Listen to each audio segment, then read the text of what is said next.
Your Majesty King of Spain, Secretary General of the United Nations, Presidents, Prime Minister, Ministers, Excellencies, ladies and gentlemen. At the outset, I would like to express my gratitude to the government of Spain for hosting this important international event and for its generous hospitality.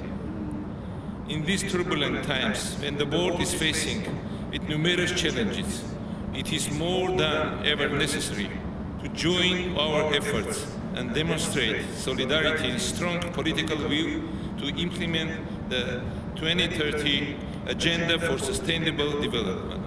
10 years ago, building on the commitments achieved in Monterrey and Doha, we adopted Addis Ababa Action Agenda on ambitions and fundamental documents, shaping a set of guidelines and concrete tools to reform the global financing system with the aim of leaving no one behind. However, despite significant achievement, we still face more questions than answers. Global challenges that have emerged in recent years, such as the COVID-19 pandemic, the increasing impact of climate change, rising geopolitical tension, growing number of conflicts, have revealed serious gaps in the Addis Ababa Action Agenda, requiring immediate action to further advance the reform of international finance architecture and adapt it to new realities. The decline in official development assistance has had devastating consequences for developing countries, risking to reverse their hard-won progress. The worrying trends in the global development agenda have a particularly severe impact on countries in special situations. Least developed countries, landlocked developing countries, and small developing states, whose systematic vulnerability hinder to efforts of achieve sustainable development goals. The situation is also difficult for the middle-income countries, often finding themselves in the middle-income trap due to the shortcoming of the current international financial system. Take my country as an example. Armenia is classified as an upper-middle-income country. At the same time, Armenia is a landlocked developing country, facing multi-dimensional challenges such as the influx of the 150,000 refugees forcibly displaced from Nagorno-Karabakh, making up 4% of the country's total population. The requiring disasters caused by climate change, difficulties with access to global markets and value chain.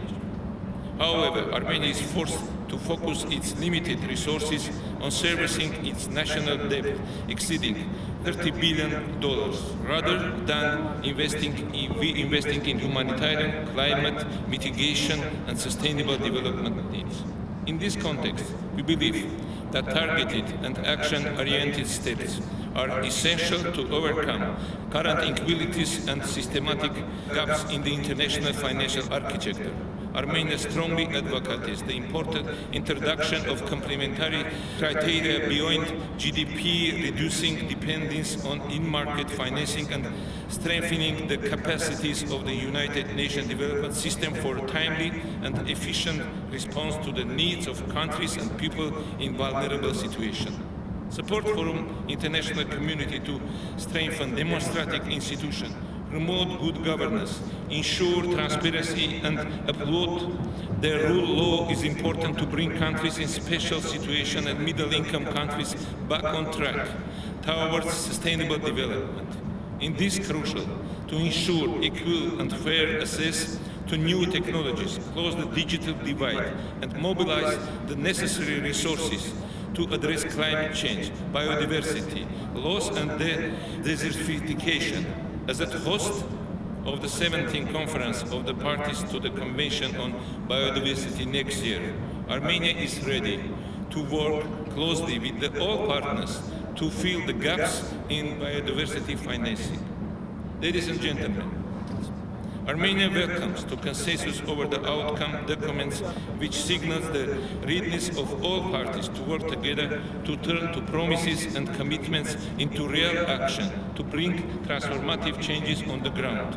We hope that Compromiso de Sevilla, with its forward-looking commitments, will provide new impetus to the efforts of the international community to reform the international finance architecture, enhance its resilience and effectiveness, and make financial resources more accessible and affordable for the most vulnerable.